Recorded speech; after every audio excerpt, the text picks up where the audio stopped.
நாளை மறுமை நாளில் குற்றவாளிகளை பற்றி அல்லாஹ் சொல்லும்போது அவங்க எப்படி எழுப்பப்படுவாங்க அப்படின்னா, وَنَحْشُرُهُمْ يَوْمَ الْقِيَامَةِ عَلَى وُجُوهِهِمْ عُمْيًا وَبُكْمًا وَصُمًّا சொல்கிறான். அதாவது குற்றவாளிகள் எப்படி எழுப்பப்படுவாங்க அப்படின்னா, குருடர்களாகவும் ஊமையர்களாகவும் செவிடர்களாகவும் தான் கியாமத் நாளை எழுப்புவேன்னு அல்லாஹ் தஆலா சொல்கிறான்.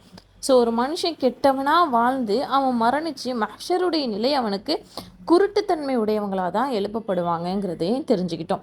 இன்னொரு இடத்துல அல்லாஹ் தஆலா சொல்லி காமிக்கிறா, யௌம யுன்ஃபஹு ஃபிஸ்ஸூரி வ நஹ்சுருஹும் முஜ்ரிமீன் யௌமைதின் ஸுர்கன்.